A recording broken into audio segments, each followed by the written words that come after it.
नमस्कार। कार्यक्रम एबिसी वाचमा यहाँलाई स्वागत छ। हामी समसामयिक विषयमा छलफल गर्छौँ, विश्लेषण गर्छौँ, कार्यक्रममा विवेचना गर्छौँ। विशेष गरेर यो एबिसी वाचमा समसामयिक विषयमा हामी छलफल गर्छौँ। आज मात्रै छिमेकी मुलुक भारतका प्रधानमन्त्री नरेन्द्र मोदी आएर फर्कनु भएको छ। विशेष गरेर छोटो भ्रमण भए पनि महत्त्वपूर्ण भ्रमण भएको रूपमा यसलाई लिएको छ। खास गरेर छिमेकी मुलुक एउटा हिसाबले कूटनीतिक रूपमा अत्यन्त महत्त्व राख्ने र हाम्रो छिमेकी मुलुक भारतका प्रधानमन्त्रीले 5औं पटक भ्रमण गर्नुभएको छ। अझ विशेष गरेर एउटा तीर्थाटनको रूपमा उहाँले यो भ्रमणलाई उपयोग गर्नुभएको छ। तथापि यो बिचमा एउटा महत्त्वपूर्ण सम्झौता पनि भएको छ। यो सम्झौता, यो भ्रमणले वास्तवमा हामी नेपाल र भारत बिचको सम्बन्ध कस्तो बनाउन सक्ला, यो सम्बन्धलाई अझ प्रगाढ बनाउनको निम्ति यो भ्रमणले कस्तो भूमिका खेल्न सक्छ भन्ने सन्दर्भमा आज हामी छलफल गर्नेछौँ। छलफलका निम्ति मैले पूर्व राजदूत शम्भुराम सिंहखडालाई स्टुडियोमा ल्याएको छु। यहाँलाई कार्यक्रममा स्वागत छ। नमस्कार। मैले अलिकति भूमिका पनि भने, खास गरेर आज भारतका प्रधानमन्त्री मोदी आउनुभयो, करिब 6 घण्टा जति लुम्बिनी बस्नुभयो र उहाँ फर्किनु भएको छ। यो भ्रमणलाई कुन रूपमा लिने? हुन त अब एउटा बुद्ध जयन्तीको अवसरमा उहाँ आउनुभएको छ, यहाँहरूले कसरी हेरिरहनु भएको छ? एउटा त पहिलो कुरा, यो भ्रमण चाहिँ हाम्रो निम्ति अत्यन्त छोटो भए पनि तर महत्त्वपूर्ण छ। अब हेर्नुहोस्, भारत नेपालको सम्बन्ध अथवा चाहिने कुनै ठुलो के भने व्यक्तित्वको क्रियाकलाप अथवा भ्रमणै भन्नुहोस् न, त्यसको बारेमा चर्चा गर्दाखेरि दुईवटा कुरा हेर्नुपर्ने हुन्छ। एउटा चाहिँ उनको व्यक्तिगत चरित्र, एक किसिमको व्यक्तित्व होइन। अर्को चाहिने त्यो व्यक्तित्व, आफ्नो चरित्र र आफ्नो चाहना हुँदै पनि उनले जे प्रतिनिधित्व गर्छन्, जुन राष्ट्रलाई प्रतिनिधित्व गर्छन्, त्यसका परिवेश, त्यसका सीमाहरू, त्यो हिसाबले हेर्दाखेरि नरेन्द्र मोदी सुरुदेखि नै मेरो दृष्टिकोणमा नेपालसँग अत्यन्त घनिष्ठ मित्रता राख्नुपर्छ भन्ने व्यक्तिगत हिसाबले धार्मिक चरित्रका मान्छे, केही निश्चित मूल्य मान्यतामा आधारित आफ्नो चरित्रलाई निर्माण गरेको व्यक्तित्व र त्यसले गर्दाखेरि उनको चाहनाको हिसाबले लुम्बिनी भ्रमण गर्ने पहिलादेखिकै चाहना हो होइन। तर अब कतिपय कारणले त्यो सम्भव भएको थिएन। अनि जनकपुर, पशुपतिनाथ, जनकपुर धाम, मुक्तिनाथ त्यता त पहिले नै गइसक्यो। अब अहिले यो लुम्बिनीको भ्रमण पनि त्यसैको एउटा निरन्तरताको हिसाबमा भएको जस्तो मलाई लाग्छ। जस्तो उहाँले यो विगतमा पनि धेरै हिसाबले चाहिँ यो तीर्थाटनको रूपमा क्या, जस्तो पशुपति होइन, एउटा जानकी मन्दिर, मुक्तिनाथ लगायतको ठाउँहरूमा जानुभयो। तर उहाँलाई एउटा उहाँ चाहिँ एउटा हिन्दूप्रति आस्था राख्ने, त्यसै कारणले उहाँहरू हिन्दू मन्दिरहरू मात्रै जानुभयो भन्ने खालको कहीँ न कहीँ आरोप पनि थियो। अर्को चाहिँ बुद्ध लुम्बिनीमा जन्मेका होइनन्, भारतमा जन्मेका हुन् भन्ने एउटा खालको भारतीय एउटा जबरजस्ती एउटा कहीँ कहीँ लेखकहरू लेखेका पुस्तकहरू पनि भएका कारण त्यो खालले एउटा नेपालको अर्थात् विश्वको बौद्ध मार्गीहरूमा एउटा भ्रम पनि थियो कि मोदी बौद्ध धर्मावलम्बीप्रति चाहिँ अलि अनास्था हो कि भन्ने, अविश्वास हो कि भन्ने पनि थियो। यसलाई चिर्नका निम्ति पनि यो भ्रमणले अलिकति काम गर्छ होइन। मलाई त्यो चाहिने तपाईँको कस्तो चाहिँ हो, उनी के भनेदेखि हिन्दू धर्ममा अत्यन्त प्रगाढ आस्था राख्ने व्यक्ति हुन्। तर त्यो भन्दैमा चाहिँ उनी बौद्ध धर्मावलम्बीप्रति तपाईँको अन्यथा गर्ने व्यक्ति हुन् जस्तो मलाई लाग्दैन। त्यसले गर्दाखेरि एउटा त अब हाम्रो धर्म संस्कृतिमा हामीले बुद्ध भगवान्लाई त्यो हामी जन्मदाखेरि हिन्दू भए पनि बुद्ध भगवान्लाई भगवान्कै रूपमा पूज्या हो र भारतमा पनि नेपालमा पनि त्यो किसिमको प्रचलन एउटा छँदैछ। दोस्रो कुरा चाहिँ नि उनले मैले पहिले भने चाहिँ पहिलो कार्यकालमै उनले चाहिने पशुपतिनाथ, जनकपुर धाम, लुम्बिनी जाने इच्छा त्यति बेलै व्यक्त गरे हुन्। अब त्यो कारणले नभए हो। तर अब तपाईँले भन्नुभएको प्रश्नको सन्दर्भ चाहिँ कहाँनिर हो भनेदेखि ठुलो व्यक्ति भारतको प्रधानमन्त्रीले जब कुनै भ्रमणमा जान्छन्, पहिलो कुरा त त्यो तीर्थाटन हो नै, तर त्यो नितान्त तीर्थाटनमा मात्रै सीमित रहँदैन। त्यसका बहुआयामिक सन्देशहरू हुन्छन्, बहुआयामिक पक्षहरू हुन्छन् र त्यसमा पनि भारत नेपालको सम्बन्ध यति गहन छ, यति गहिरो छ, यति चाहिने पुरानो छ कि एउटा त अघि मैले भने नि व्यक्तित्वको रूपमा उनी नेपालसँग अत्यन्त राम्रो सम्बन्ध हुनुपर्छ भन्ने दृष्टिकोण राख्ने व्यक्ति हुन्। तर त्यति हुँदाहुँदै पनि उनको पहिलो कार्यकालमा त नेपाल र भारतको सम्बन्ध त चाहिँ अत्यन्त दुःखद एउटा परिवेशमा पदार्पण गर्यो होइन। त्यसले गर्दाखेरि उनलाई चाहिँ दोस्रो कार्यकालमा अब त्यो सम्बन्धलाई पुनः फेरि एकताली चाहिने यथास्थितिमा राम्रो सम्बन्ध बनाएर अझ योभन्दा उचाइमा पुर्याउने एउटा उनको लक्ष्य अनुरूप पनि यो हो जस्तो लाग्छ।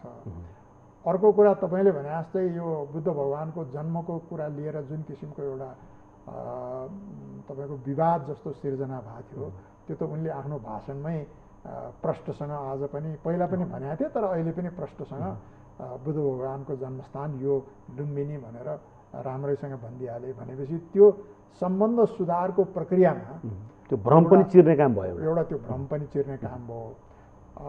त्यस्तै गरेर अब यो भ्रमणलाई चाहिँ तपाईँको अब के भयो भनेदेखि म उनको पुरै भाषण सुन्न चाहन्थेँ तर सुरुमा भाषण गरिसकेपछि मेरो घरमा बत्ती गइदियो र त्यसले गर्दाखेरि मैले पुरै भाषण सुन्न पाइनँ। तर अब मैले चाहिँ के मैले र म जस्ता सबै नेपाल भारतसँग राम्रो सम्बन्ध हुनुपर्छ भन्ने दृष्टिकोण राख्ने तर त्यति भन्दै पनि के भने भारत र नेपाल दुई स्वतन्त्र राष्ट्र हुन् र त्यसले गर्दाखेरि उनीहरूको आफ्ना आफ्नै किसिमका इन्ट्रेस्टहरू होलान् हुन्छन् नै र त्यो इन्ट्रेस्टहरूमा हाम्रो दृष्टिकोणबाट यो भिजिटबाट के अपेक्षा हामीले राखेका थियौँ भन्ने कुराको बारेमा चाहिँ नि तपाईँको अहिले एउटा त त्यो सम्झौताको बारेमा तपाईँले चर्चा गर्नुभयो अरुण चौथोको होइन अरुण चौथोको अब त्यो एउटा राम्रो भयो। तर अन्य दृष्टिकोणबाट हेर्दाखेरि चाहिँ नि अब हाम्रो पक्षबाट चाहिँ त्यो भ्रमणलाई जति रूपमा हामी प्रयोग गर्न सक्छौँ त्यसलाई जसरी गर्न सक्छौँ त्यो चाहिँ नि कतै अलिक कमजोरी भाव हो कि भन्ने जस्तो पनि मैले देख्छु। जस्तो कस्तो खालको कमजोरी एउटा भन्नुहोस् न अब चाहिँ नि उनीहरूले यहाँ आउने भन्ने बित्तिकै दुईवटा मैले महत्त्वपूर्ण पाटो म देख्थेँ यसमा। एउटा चाहिँ नि हामीले के भनेदेखि भर्खरै नयाँ अन्तर्राष्ट्रिय विमान स्थल निर्माण गरेर के भनेदेखि आज उद्घाटन भयो। त्यो उद्घाटनको प्रक्रियामा कता कता चाहिँ भारतले केही समय अगाडिदेखि विभिन्न कारण देखाएर स्वीकृतिमा अलिकता चाहिने उ गरेर भन्ने पनि अब्जेक्सन गरे। तर के भनेदेखि मैले अब सुनेको थिएँ कि त्यस विषयमा पनि केही एग्रिमेन्टहरू केही चाहिने समझदारी होला भन्ने। अब त्यो भयो भएन मलाई थाहा छैन तर बाहिरी रूपमा चाहिने जसरी त्यो अन्तर्राष्ट्रिय विमानस्थलमा नआइकन नओर्लिकन उनी चाहिने कुशीनगरमा आएर त्यहाँबाट हेलिकप्टरमा आएर त्यो विमानस्थलमै चाहिने गएनन्। त्यो चाहिँ हामीले यदि तयारी गरेको भए त्यसलाई चाहिने एउटा ठुलो सन्देश भोलि गएर त्यो अन्तर्राष्ट्रिय विमानस्थलको प्रयोग इत्यादिमा पनि ठुलो सहयोगको रूपमा गर्न सकिन्थ्यो जस्तो मलाई लाग्छ। यसको अर्थ चाहिँ कसरी बुझ्ने? सामान्य त उहाँले त्यो खालको प्रयोग नगरिदिएका कारण त्यो अन्तर्राष्ट्रिय विमानस्थल जसरी भारतले चाहिँ स्वीकारिरहेको छैन कि भन्ने एउटा खालको त्यो खालको सन्देश जान्छ भन्ने यहाँको त्यो नै गर्नुपर्छ भन्ने छैन। तर पनि यो खालको एउटा खालको उहाँहरूको असन्तुष्टिका बावजुद पनि यो खालको कुरा आइरहेको बेलामा कम्ती एउटा मेसेज दिने काम त हुन्थ्यो भन्ने यहाँको कुरा हो। होइन एउटा चाहिने त तपाईँको त्यो अन्तर्राष्ट्रिय विमानस्थलमा चाहिने एउटा काठमाडौँको सट्टा वैकल्पिक अन्तर्राष्ट्रिय विमानस्थल नेपालको लागि भनेर यदि भारतको प्रधानमन्त्री आफै त्यहाँ आएर ल्यान्ड गरिदिनु भयो भए र त्यो भए अब कतिले चाहिँ के भन्न सक्छन् भने सायद सुरक्षाको कारणले नगा हो कि भन्दाखेरि केही त्यस्ता दुविधाहरू बाँकी रहे नि भन्दाखेरि एउटा चाहिँ त्यो हुनसक्थ्यो। हेर्नुहोस् अर्को कुरा चाहिँ नि नेपालको यथार्थ र भारतको नेपाल भारत सम्बन्धको यथार्थमा चाहिँ नि के भनेदेखि त्यहाँ सायद त्यो चिनियाहरूले बनाएको हुनाले त्यसरी नगरे हो कि भन्ने पनि कतै कतै सुनिन्छ नि भन्दाखेरि त्यो सबैलाई चिर्न सकिन्थ्यो। एउटा कुरा त्यो फेरि नेपालको फाइदाको लागि हुन्थ्यो त्यो काम चाहिँ नेपालले चाहिँ नि एउटा सोकेस गर्न सक्थ्यो त्यसलाई। एउटा त्यो पाटो भयो होइन। एउटा अर्को पाटो मैले आफ्नो व्यक्तिगत रूपमा र मोदीको जुन चरित्र मैले भनिरहेको छु के भने मोदीको व्यक्तित्व हेर्ने हो भनेदेखि तपाईँको भारतका के अत्यन्त चाहिने ठुला राजनेताहरू पहिलो प्रधानमन्त्री त जवाहरलाल नेहरू नै भए, त्यसपछि वाजपेयी भए। भन्दाखेरि मोदी पनि एउटा चाहिने भारतको मात्र होइन विश्वको एउटा राजनेता हुने क्यारेक्टर बोकेका व्यक्ति हुन्। उनले पहिलो कार्यकालमा केही त्यस्ता सङ्केतहरू पहिला गरे, जस्तो सारको सबै उहरूलाई बोलाउने, तर पहिलो कार्यकालमा त्यो सबै हुन सकेन उनको। त्यसले गर्दाखेरि मलाई लाग्छ दोस्रो कार्यकालमा उनले चाहिने आफ्नो आन्तरिक राजनीतिक एउटा चाहिने सुदृढीकरणको साथसाथै अन्तर्राष्ट्रिय रूपमा पनि ठुलो छवि, ठुलो एउटा चाहिँ भूमिका खेल्न सक्ने र खेल्न चाहने व्यक्ति हुन्। अहिले विश्वले नै भारतको चाहिने अहिले तपाईँको पोजिसन कस्तो सेन्ट्रल छ संसार यो अन्तर्राष्ट्रिय सम्बन्धमा भने अहिले हरेकले चाहिने भारत के गर्छ भन्नेतिर फेरिरहेछ। र भारत फेरि चाहिने तपाईँको कस्तो देश हो भने एउटा त स्वयंमा एउटा शक्ति राष्ट्र हो र अब चाहिने त्यो महाशक्ति राष्ट्रको रूपमा उदयमान हुन एक किसिमको महत्त्वाकांक्षा राखेका देश हो र ऊ त्यो डिजर्भ पनि गर्छ होइन। र त्यसले गर्दाखेरि त्यस्तो उसमा चाहिने नेपाल जस्तो उनलाई व्यक्तिगत रूपमा घनिष्ठ एउटा सम्बन्ध राख्न चाहेको देशले चाहिँ हामीले पनि त्यो किसिमको होमवर्क गर्ने हो भने के हुन सक्थ्यो भनेदेखि पुरानो हाम्रो शान्ति क्षेत्रको प्रस्ताव जुन एक किसिमको भारतकै कारणले चाहिने भएन, अहिले त्यो शान्ति क्षेत्र हुनुपर्ने आवश्यकता नेपाललाई झन् टड्कारो रूपमा देखिरहेछ। किनभने यो हिमालको दक्षिण भाग, दक्षिण एसिया र समग्र हिन्द प्रशान्त क्षेत्र भोलिको तपाईँको रणनीतिक प्रतिस्पर्धाको एउटा केन्द्रबिन्दु हुँदैछ र त्यसमा पनि चीन र भारतको बिचमा भएको हुनाले हाम्रो लागि त्यो एक किसिमको यो शान्तिको सन्देश अत्यन्त महत्त्वपूर्ण छ। भन्दाखेरि हामीले यदि सही किसिमको सोच एउटा चाहिने मौलिक किसिमको दृष्टिकोण राख्न सकेका हो र त्यस्तो किसिमको नेतृत्व भारतमा भएको बेलामा हामीले यो विचारलाई राम्रो प्रभावकारी रूपमा कूटनीतिक रूपमा प्रवाह गर्न सकेका भए अहिले तपाईँको नेपाल र यो क्षेत्रलाई नै एउटा शान्तिको चाहिने प्रस्ताव अहिले चाहिने नेपाल र भारत मिलेर अथवा भारतको त्यसपछि आजको दिनमा कत्रो ठुलो एउटा सन्देश हुन्थ्यो हेर्नुहोस् त। भन्दाखेरि त्यो हिसाबले पनि हामीले आफ्नो तयारी अलिक कम भयो भन्ने कुरो एउटा त तयारी भन्दा पनि पहिला त एउटा सोचै चाहियो नि होइन। र कता मोदीसँग त्यो किसिमको दूरगामी यो क्षेत्रलाई र पहिला त भारतलाई त्यसपछि यो क्षेत्रलाई र चाहिने अर्को कुरा चाहिँ यो पुरा चाहिने उसमा चाहिने एउटा नेतृत्वदायी भूमिका खेल्ने आकाङ्क्षा बोकेको र चाहिने सामर्थ्य भएको नेतृत्व हाम्रो त्यति नजिक भएको हुनाले यदि हामीले त्यो किसिमको कुरालाई राम्रोसँग गर्न सकेका भए अहिले एउटा नयाँ चाहिँ शान्तिको सन्देश युक्रेनमै भन्नुहोस् न, युक्रेनमा चाहिने सबैले भारतलाई किन चाहिँ पश्चिमा राष्ट्रहरूको पोजिसन अनुसार गइरहेको छैन भन्दाखेरि भारतले प्रष्ट भनेको छ हामी अहिले चाहिने यो द्वन्द्वको पक्षमा छैनौँ, यहाँ शान्ति स्थापना हुनुपर्छ र चाहिने हामी शान्तिको पक्षमा छौँ। अहिले नत्र भने अरू सबैले हतियार के भनेदेखिको मात्रै चाहिँ एक किसिमको कूटनीति भइरहेछ। भन्दाखेरि त्यस्तो सन्देश दिएको भारतसँग यदि हामीले राम्रोसँग त्यो तयारी गर्न सकेका भए त्यस्तो एउटा सन्देश जान सक्थ्यो भन्ने मेरो दृष्टिकोण। तर आजको दिनमा हाम्रो लागि त अनुकूल हिसाबले हाम्रो देशको लागि फाइदाको हिसाबले त्यो कामहरू गर्न सकेन होला, तर भारतले त कता आफ्नो लागि अलिकता राम्रो हुन्छ भन्ने हिसाबले गर्यो भन्ने पनि छ कि कतिपय अरुण चौथोको सम्झौता आज जुन एउटा तीर्थाटनको बेलामा यो सम्झौता कतिको उपयुक्त थियो भन्ने पनि प्रश्न छ नि। फेरि होइन तपाईँले भने मतलब के भनेदेखि अब एउटा चाहिँ यसलाई चाहिने दुईवटा पाटोबाट हेर्न सकिन्छ त। एउटा चाहिँ सधैँ भारतको विपक्षमा जहिले पनि चाहिने विषवमन गरिरहने एउटा पक्ष छ नेपालमा। त्यसले मेरो दृष्टिकोणमा नेपाललाई फाइदा गर्दैन। किनभने मेरो दृष्टिकोण के छ भनेदेखि भारतसँग सुमधुर सम्बन्ध नेपालको आफ्नै राष्ट्रिय हितमा छ, त्यो हुनाले एउटा पाटो त्यो। तर त्यति भनिरहँदाखेरि कयौँ समयमा चाहिने नेपाल अलि चाहिने कठिन समयमा परेको बेलामा केही सन्धि सम्झौताहरू गरेर फाइदा निकाल्ने एक किसिमको एउटा उदाहरणहरू पनि नभए होइन। र त्यसले गर्दाखेरि मलाई लाग्छ यस्तो अहिले नेपालको ध्यान अन्तै भएको बेलामा अब यो गरे भए हुन्थ्यो कि नहुँदैन थियो भन्ने एउटा पाटो हो। के भनेदेखि चर्चाको विषय हुनसक्छ। तर मेरो कुरा चाहिँ त्यो भन्दा नि हेर्नुहोस्, भारतले हरेक देशले आफ्नो अन्तर्राष्ट्रिय सम्बन्ध आफ्नो स्वार्थको लागि गर्छ होइन। अब हामी जस्तो सानो देश, अघि नै मैले भने भारतमा चाहिँ नि एउटा यस्तो नेतृत्व उदय भइरहेको बेला, त्यो पनि कस्तो ठाउँमा भनेदेखि अहिले उनको आफ्नो पार्टीभित्र पनि र उनको के भने प्रतिपक्षमा पनि उनलाई च्यालेन्ज गर्न सक्ने किसिमको मान्छे छैन। भन्दाखेरि अहिले त चाहिँ मोदीलाई यदि राम्रोसँग प्रभाव पार्न सक्ने हो भनेदेखि धेरै धेरै महत्त्वपूर्ण नेपाल र भारतको सम्बन्ध धेरै उचाइमा पुग्न सक्छ। तर त्यो गर्नको लागि हामीले पनि आफ्नो राष्ट्रिय हित र राष्ट्रिय स्वार्थमा प्रष्ट हुनु पर्यो नि।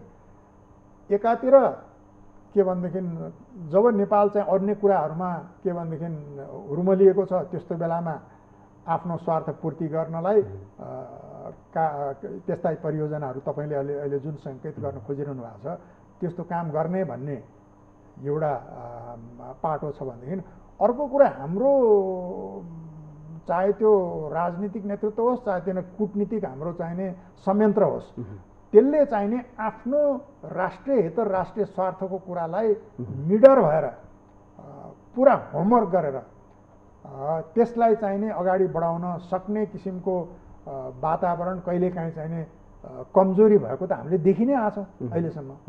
भन्दाखेरि त्यस्तो विषयमा चाहिने हामीले चाहिँ ऊ गर्ने हो भनेदेखि अहिले भन्न सकिन्छ सायद यो अहिले नै नगरे भए हुन्थ्यो भनेर। तर अब त्यसमा चाहिने त्यो एउटा चर्चाको विषय हो। मलाई लाग्छ के भनेदेखि सम्झौतालाई चाहिने अहिले त्यसरी नकारात्मक रूपमा हेर्नुपर्ने आवश्यकता चाहिँ सायद नहोला।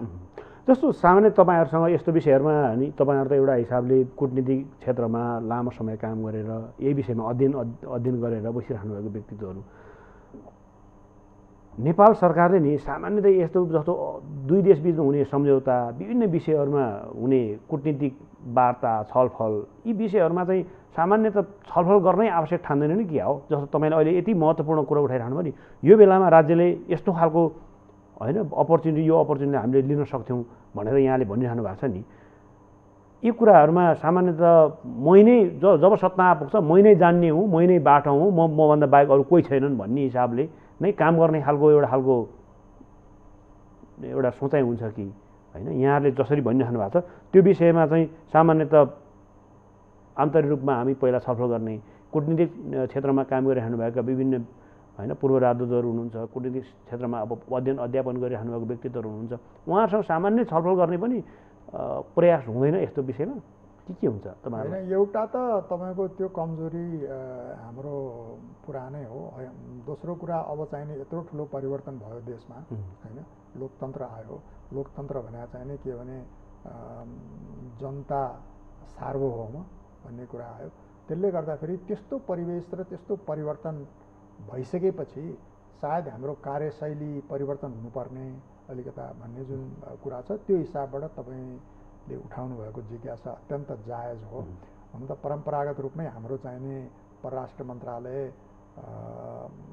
सूचना के भनेदेखि सेयर गर्ने, छलफल गर्ने किसिमबाट निर्माण हुँदै भएको छैन। त्यही माथि पनि अब चाहिँ हामी नितान्त सङ्क्रमणको, आन्तरिक सङ्क्रमणको तपाईँको जालोभित्रै अल्मलिरहेछौँ। तेस्रो कुरा, हाम्रो अहिलेको सम्पूर्ण ध्यान निर्वाचनपट्टि छ। अब यो स्थानीय निर्वाचन हुने बित्तिकै के भने प्रादेशिक र सङ्घीय निर्वाचन आउँछ भन्दाखेरि हाम्रो ध्यान चाहिँ यस्ता राष्ट्रिय मुद्दाहरूमा छँदै छैन। को जित्ने को जिताउनेतिर छ। अर्को कुरा चाहिने के भनेदेखि अहिले हाम्रो राजनीति यति विभाजित छ कि चाहिने राम्रै कुरा पनि के भनेदेखि एउटाले गर्यो भने अर्कोले विरोध गर्नै पर्ने स्थिति जस्तो देखिन्छ। अब त्यसमा चाहिँ हाम्रो सत्ता पक्षको सधैँ समस्या के हो भने यो सबै गर्ने चाहिने सत्ता पक्ष र खास गरेर के भनेदेखि कूटनीतिक संयन्त्र हो कि सबै पक्षलाई ल्याएर यस्ता विषयहरूमा छलफल गरेर यस्तो ठुलो भ्रमण हुँदैछ भनेदेखि के गर्न सकिन्छ हामीले भन्दाखेरि चाहिने यो एउटा भनाइ के छ भनेदेखि ब्युरोक्रेसीले मौलिक कुरा सोच्दैन रुटिन कुराहरू गर्नुपर्ने हो। अब नेतृत्वले त्यस्ता कुराहरू के भने मार्गदर्शन गर्नुपर्ने हो। त्यो नेतृत्व कहाँ अल्मल्याएको छ तपाईँ हामीलाई राम्रोसँग थाहा छ भन्दाखेरि यो चाहिँ नि हाम्रो एक किसिमको राष्ट्रिय चरित्रै भइरहेछ।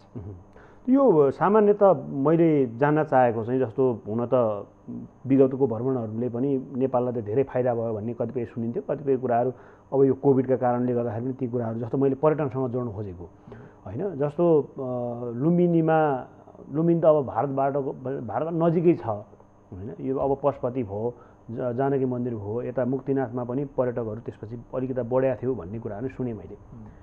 तथापि एउटा विश्वमा शान्तिको सन्देश फैलाउने भगवान् गौतम बुद्धको मन्दिर भारतको नजिकै छ, तथापि पनि त्यहाँनिर त्यति धेरै भारतीयहरूको उपस्थिति रहँदैन कि एउटा खालको भ्रम छ यहाँनिर गौतम बुद्ध जन्मेकै होइन भन्ने खालको भारतमा त एउटा खालको व्यापक प्रचार पनि छ। जस्तो मोदीको जुन यो आजको 6-7 घन्टाको 5-6 घन्टाको जुन भ्रमण छ, यो भ्रमणले चाहिँ हाम्रो एउटा तीर्थाटन चाहिँ लुम्बिनी पनि हो है भन्ने पनि त पार्यो होइन, एकदमै प्रष्टै पार्यो। एउटा चाहिँ तपाईँको त्यसो हुनाले यसको राम्रो पक्ष भनेको एउटा चाहिँ त्यो भयो होइन। त्यसको साथसाथै अरू पनि महत्त्वपूर्ण पक्षहरू छन्। त्यो के भनेदेखि हेर्नुहोस्, यो भ्रमणको एउटा त मैले भने नि मोदीले व्यक्तिगत रूपमा चाहँदै पनि किन त नेपालसँग योभन्दा उनको पहिलो कार्यकालमा एक किसिमको तिक्तता नै विकसित भयो भनेदेखि अघि मैले भने नि एउटा चाहिँ नि नेतृत्वको आफ्नो दृष्टिकोण हुन्छ, आफ्नो चरित्र हुन्छ, तर त्यो चरित्रलाई अनेक संयन्त्रहरूले घेरिरहेको हुन्छ र उनले चाहिँ नि ती संयन्त्रहरूले चाहिँ राष्ट्रिय हितमा यो छ भनेर पहिलो कार्यकालकै कुरा गर्नुहोस् न। मेरो दृष्टिकोणमा उनको भारतमा चर्चा पनि चलिसकेको थियो कि पहिलो भ्रमण चाहिँ उनी नेपालबाटै गर्न चाहन्थे, तर अब त्यहाँको संयन्त्रले के देखायो होला भने होइन, हामीलाई चाहिँ के भने यस्ता विभिन्न छलफलमा जाँदाखेरि जहिले पनि भारतीय के भने पक्षले चाहिँ नि उनीहरूको मोडल रिलेसनसिप भनेको भुटान जस्तो भएनौ तिमीहरू भनेर के भने घुमाउरो रूपले हामीले पनि त्यस्तै हुनुपर्छ भन्ने किसिमको भनिरहन्थे उनीहरूले। अनि अब म त के भनेदेखि प्रष्ट रूपमा भारतसँग राम्रो सम्बन्ध हुनुपर्छ, तर त्यो सम्बन्धको आधार भनेको दुई पक्षको बिचमा सद्भाव र विश्वासको वातावरणमा हुनुपर्छ। र त्यसले गर्दाखेरि कतिपय कुरा मलाई ठिक नलाग्यो भनेदेखि म चाहिँ नि बाहिर गएर ठुलो भाषण गर्ने इत्यादि गर्ने त्यसलाई चाहिँ बनाउने होइन, तर भित्र जब कुरा हुन्छ त्यति बेला म उनीहरूलाई प्रष्ट भन्थेँ, हेर्नुहोस् तपाईँहरू यो गल्ती गर्दै हुनुहुन्छ, नेपाल र भुटानलाई तुलना नगर्नुहोस्, तुलना छैन। र त्यसको आधारमा तपाईँहरूले चाहिने नेपालसँग सम्बन्ध सञ्चालन गर्ने दृष्टिकोण राख्नुहुन्छ भने त्यो तपाईँहरूलाई नै बेफाइदा हुन्छ, त्यो सम्भव छैन। एउटा कुरा म त्यो कुरा राख्थेँ। दोस्रो कुरा चाहिँ म के भन्थेँ भनेदेखि यो नेपाल र भारतको सम्बन्ध भनेको यो लेनदेनको मात्रै सम्बन्ध होइन, ट्रान्ज्याक्सनल रिलेसनसिप होइन। तपाईँले हेर्नुभयो भने भारतीय स्वतन्त्रता आन्दोलनमा नेपालीहरूको भूमिका छ, नेपालको हरेक परिवर्तनमा भारतको भूमिका भइरहेछ, भारतको सुरक्षामा पनि ठुलो योगदान छ, आन्तरिक सुरक्षा व्यवस्थामा हरेक कुरामा। के भनेदेखि भन्दाखेरि खालि भारतले हामीलाई योगदान दियो भन्छ, कहाँबाट हो भने भारतको लागि नेपाल चाहिँ अहिले हाम्रो के भनेदेखि व्यापार घाटा सबभन्दा बढी भारतसँग छ होइन, किनभने भारतको लागि एउटा ठुलो मार्केट हो। फेरि नेपाल सानो देश होइन, के भने भारत र चिनको बिचमा भएको हुनाले मात्रै सानो देश जस्तो देखायो। यी सबै कुराले गर्दाखेरि के भनेदेखि हाम्रो सम्बन्ध चाहिँ नि दुई देशको पारस्परिकताको आधारमा हुनुपर्छ कि हामीलाई पनि लाग्नुपर्छ कि यो हाम्रो हितमा छ भन्ने कुरा। दोस्रो कुरा उहाँहरूले कहिलेकाहीँ चाहिँ नि हाम्रो संवेदनशीलता बुझ्दैनौ तिमीहरूले, खास गरेर त्यो चाहिँ अब चिनको कुरा लिएर चिनको बारेमा चाहिँ अब स्वभावतः हाम्रो र उनीहरूको दृष्टिकोण अलिक भिन्दै छ, किनभने हाम्रो लोकेसन नै अर्कै छ होइन। भनेपछि चाहिँ त्यस्तो कुरा हुँदाखेरि म चाहिँ प्रश्न के भन्थेँ भनेदेखि ठिक छ तपाईँहरूको संवेदनशीलता यो कुरामा हुनुपर्छ भन्ने छलफल गरेर जब हामी एउटा निष्कर्षमा पुग्छौँ हामी संवेदनशील हुनुपर्छ। यत्रो घनिष्ठ मित्रको त्यो खुला सिमाना भएको देशको संवेदनशीलता नबुझ्ने भन्ने कुरै आउँदैन। तर यो भ्रममा तपाईँहरू नपर्नुहोस् कि त्यो संवेदनशीलता खालि तपाईँहरूको मात्रै छ, हाम्रो संवेदनशीलता छैन। र सानो देश भावनाले संवेदनशीलता झन् हाम्रो बढी छ, त्यो संवेदनशीलता तपाईँहरूले बुझ्नुपर्ने कि नपर्ने भन्दाखेरि तपाईँहरूले यसलाई एकपक्षीय रूपमा हेर्ने कुरा चाहिँ ठिक हुँदैन भन्ने कुरा गर्दाखेरि चाहिँ उनीहरू पछि गएर कस्तोसम्म हुन्थ्यो भन्दाखेरि त्यो राम्रोसँग त्यो कुरा भएपछि पछि गएर चाहिने भारतीय मित्रहरूसँग मेरो त अनुभव कस्तो छ भने कुनै कुरा उनीहरूलाई पर्यो भने अरू कयौँ देशले पनि गर्थे होइन के भनेदेखि उनीहरूलाई केस विषय छ भनेदेखि हामीले गर्नुपर्ने छ भने पहिले नै आएर यस्तो यस्तो छ हाम्रो ल है तिम्रो सरकारलाई के तयारी गर्नुपर्ने गर हामीलाई यसमा तिम्रो सहयोग चाहिन्छ भन्दाखेरि होमवर्क गर्न पाइयो नि कयौँ कुरामा चाहिँ त्यो पछि गएर चाहिँ भारतीय मित्रहरूले पहिले नै आएर विश्वासको आधारमा चाहिँ ल है यस्तो छ के गर्ने भनेपछि चाहिँ यति राम्रो सम्बन्ध हुन सक्दो रहेछ भन्ने उदाहरण थियो क्या भन्दाखेरि मैले भने त्यही सम्बन्ध हुन सक्थ्यो नि अहिले पनि हुन सक्छ नि तर त्यसको लागि चाहिँ के हो भनेदेखि अहिले वातावरण अत्यन्त उपयुक्त छ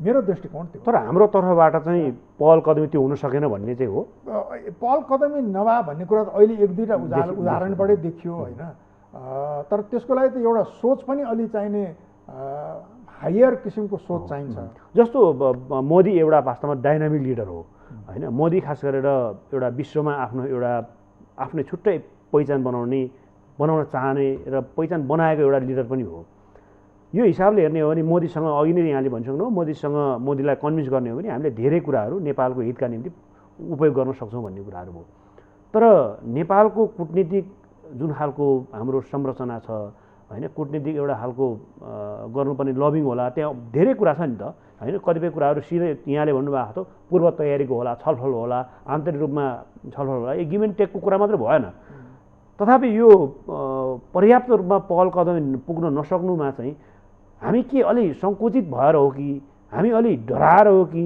यो खास के हो यो अनि यसमा चाहिँ हेर्नुहोस् मेरो दृष्टिकोण धेरै पहिलादेखि मैले यो सार्वजनिक गरिरहेको छु लेखी पनि रहेको छु भने पनि रहेको छु मेरो किताब Nepal India China relation in the 21st century Nepal Bharat चीनको 21औं शताब्दीमा सम्बन्ध कस्तो हुनुपर्ने भन्दाखेरि यिनै विषयहरू छन् यिनै विषयहरूमा चाहिने मूल रूपमा मैले यो विषयलाई तपाईँको प्रश्नसँग प्रति केन्द्रित गर्दाखेरि यसलाई चाहिँ तीनटा स्तरमा म हेर्छु हेर्नुहोस् पहिलो कुरा चाहिने मैले त्यसलाई चाहिने हाम्रा बिचमा प्रमुख मुद्दाहरू के हुन् त्यो मुद्दाहरू प्रमुख मुद्दाहरूको बारेमा चर्चा गर्दै पहिला हामीमा त आफैभित्र हाम्रो राष्ट्रिय हित र राष्ट्रिय स्वार्थका खास गरेर परराष्ट्रको क्षेत्रमा र खास गरेर भारतसँगको सम्बन्धको क्षेत्रमा के हुन्छ हैन त्यो कुरा क्लियर हुनु त्यो पहिला आफै क्लियर हुनु पर्यो नि एक नम्बर त्यो दुई नम्बर आफू त्यसरी चाहिने क्लियर भइसकेपछि प्रमुख राजनीतिक शक्तिहरूको बिचमा आन्तरिक राजनीतिमा जतिसुकै चाहिने तपाईँको प्रतिस्पर्धा भए पनि त्यो विषयमा त न्यूनतम सहमति हुनु पर्यो नि अनि मात्रै नै त्यो सम्भव छ भन्दाखेरि एउटा स्तरमा त्यो कुरा भयो मुद्दाहरूको विषयमा दोस्रो कुरा चाहिने तपाईँले अहिले त्यो भन्नुहुँदाखेरि मेरो 3 आइजको प्रिन्सिपल भन्छु फर्स्ट आई भनेको मुद्दाहरू इस्युजहरू के हुन् त भन्ने विषय नै चाहियो हामीलाई त्यसैमा क्ल्यारिटी चाहियो त्यसैमा चाहिने आम सहमति चाहियो एउटा हैन दोस्रो कुरा चाहिने त्यसलाई प्रस्तुत गर्ने प्रवर्धन गर्न आवश्यक संस्थागत संरचनाहरू के हुन् प्रधानमन्त्री भने मतलब देशको कार्यकारी प्रमुख मूल रूपमा अन्तर्राष्ट्रिय सम्बन्ध सञ्चालनको प्रमुख केन्द्र भने त्यसलाई मानिन्छ हैन जसले कार्यकारी सञ्चालन गर्छ देशको राज्यको ऊ हो सबभन्दा महत्त्वपूर्ण के भन्छ संस्थागत संरचना उसका चाहिने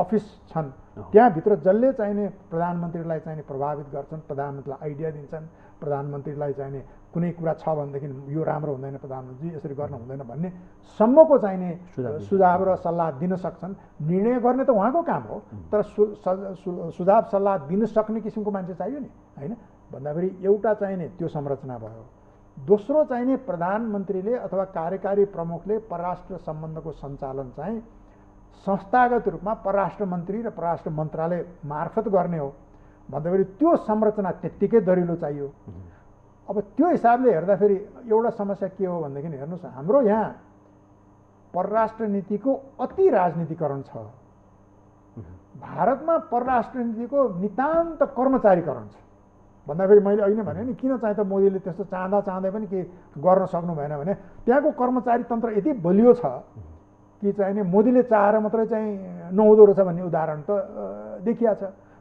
अब दोस्रो कार्यकालमा उहाँ हुँदाखेरि अलि बढी असर्टिभ हुनु होला भन्दाखेरि हामीले दुवै स्तरमा राजनीतिक स्तरमा पनि हाम्रो प्रधानमन्त्री र उहाँ जब उहाँहरूसँग संवाद हुन्छ हाम्रो परराष्ट्र मन्त्री राजनीतिक स्तरमा र हाम्रो संयन्त्रले उनीहरूको संयन्त्रलाई कि यो गर्न सक्छ भन्दाखेरि दोस्रो भने इन्स्टिट्युसनल, दोस्रो आयो भनेको संस्थागत संरचनाहरूको दरिलो कारण र तेस्रो मेरो 3 आइज भने तेस्रो भनेको हेर्नुहोस् कुनै पनि संस्था भनेको त्यो संस्था रन गर्ने व्यक्तिमा भर पर्छ, उसको कमिटमेन्ट, उसको केपेबिलिटी, उसको भन्दाखेरि परराष्ट्र नीति भनेको यस्तो एउटा पाटो हो जुन चाहिने तपाईँको अरूभन्दा भिन्न छ।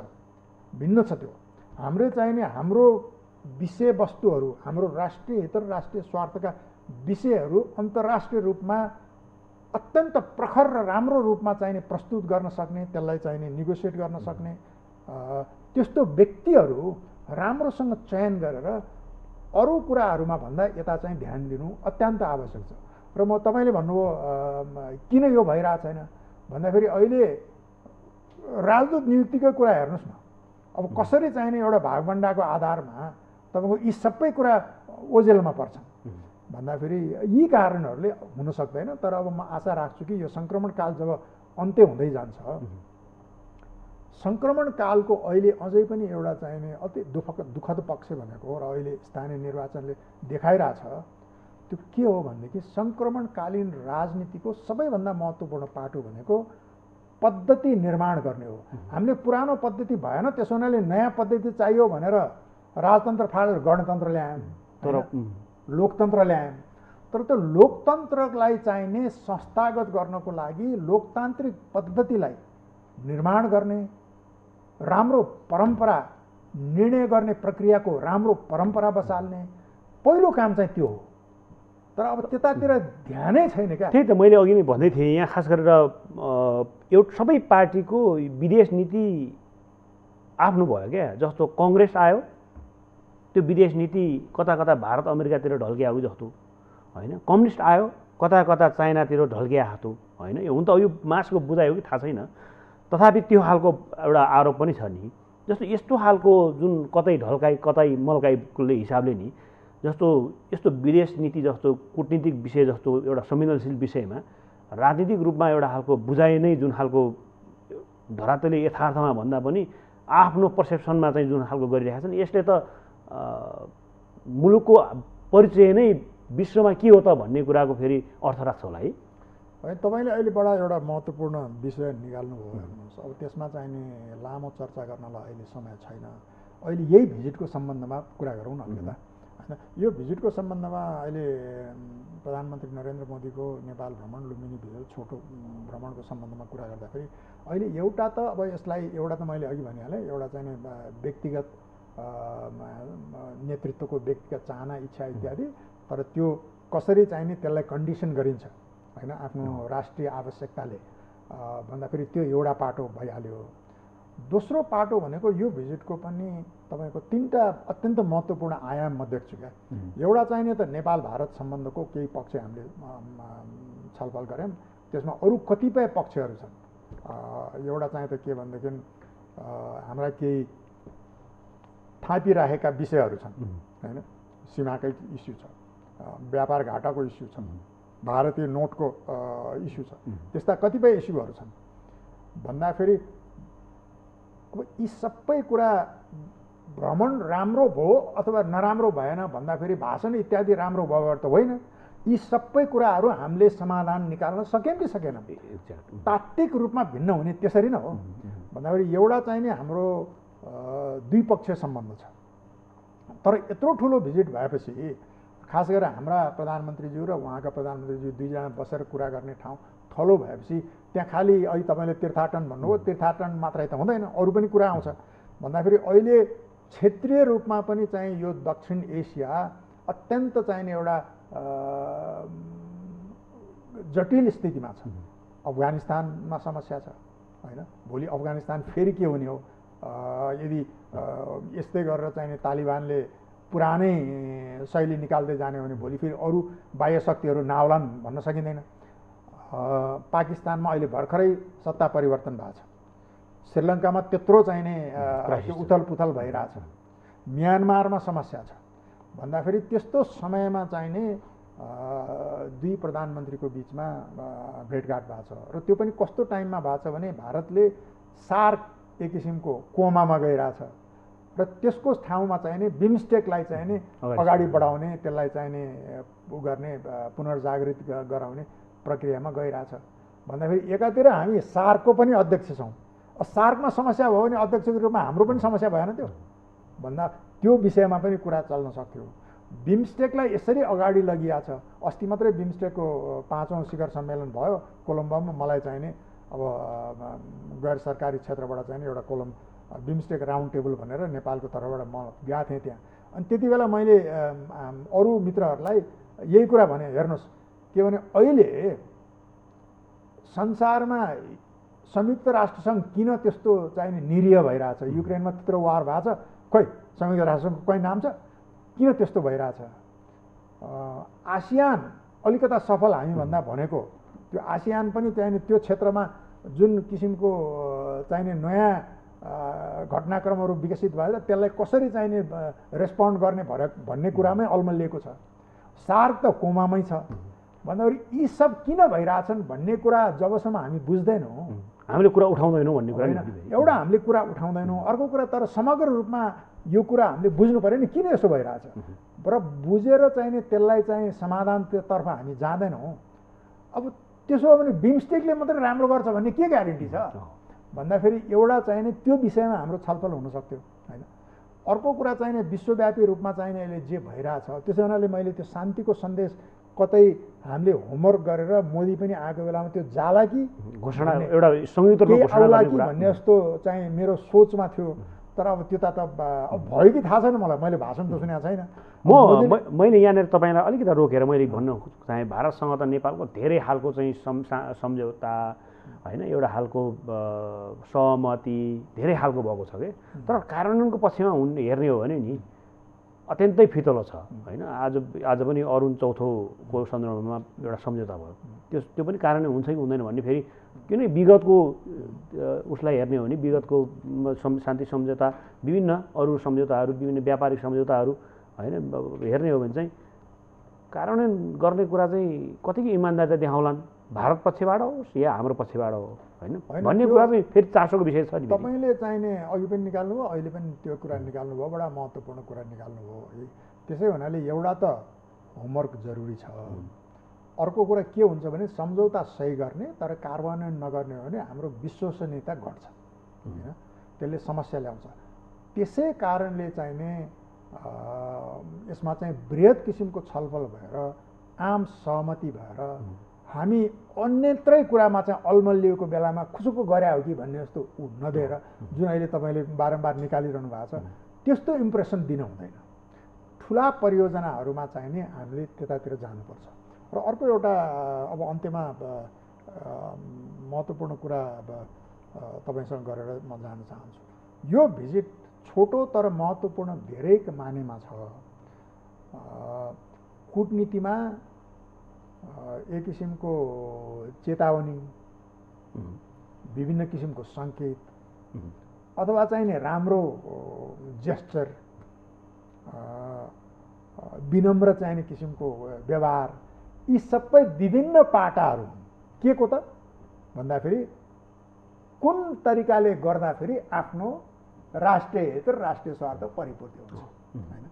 त्यो हिसाबले गर्दाखेरि उनीहरूले त प्रष्टै अब चाहिने त्यहाँ छोटो मैले सुनेपछि बत्ती गयो मैले भनिहालेँ।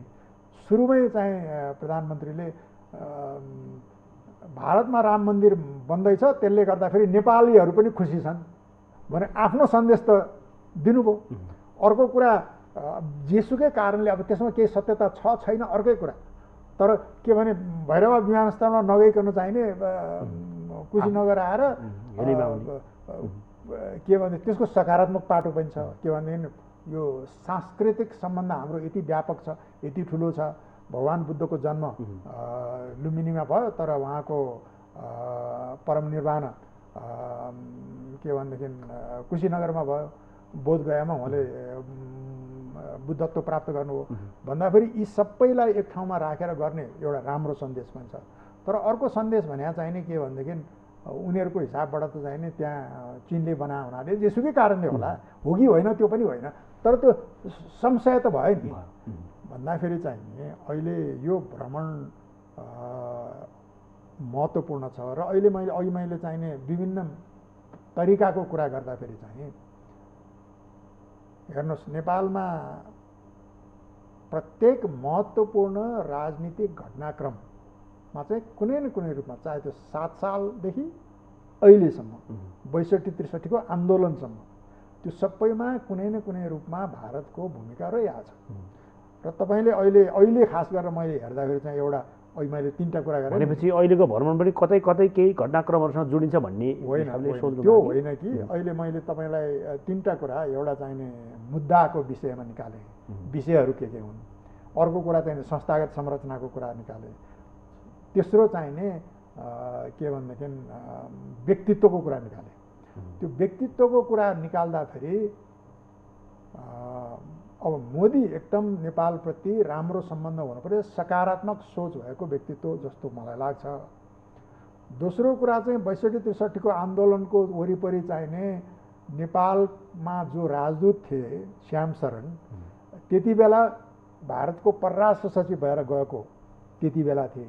अब अहिले यहाँ भर्खरै भारतको राजदूत भएको विनय मोहन क्वात्रा त्यहाँको परराष्ट्र सचिव भएर गएका छन् भन्दाखेरि त्यो हरेक दृष्टिकोणबाट उनको पनि भारतमा चाहिने परराष्ट्र सचिवको अत्यन्त महत्त्वपूर्ण भूमिका हुन्छ भारतको नीति निर्माण र कानुन हुने।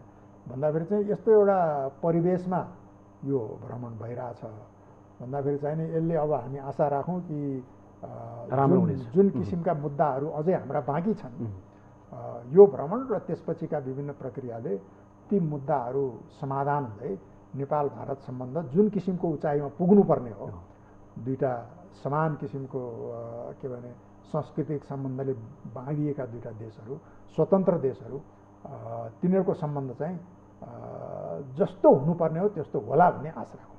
हुन्छ, यहाँले महत्त्वपूर्ण समय दिनुभयो, यहाँले विचार राखिदिनु भयो, यहाँप्रति हार्दिक आभार छ। आदरणीय दर्शकबिन, आज हामीले कुराकानी गऱ्यौँ शम्भुराम श्रृङ्खला जो पूर्व राजदूत हुनुहुन्छ, विशेष गरेर नेपालमा भारतीय प्रधानमन्त्री मोदीको भ्रमण र यसले पार्न सक्ने विभिन्न खालको उपलब्धि, असर, प्रभावका बारेमा हामीले छलफल गऱ्यौँ। हामी अर्को विषय, वस्तु र व्यक्तित्वका साथमा निरन्तर कार्यक्रममा जोडिनेछौँ। सम्पूर्ण युनिटलाई बिदा दिनुहोस्।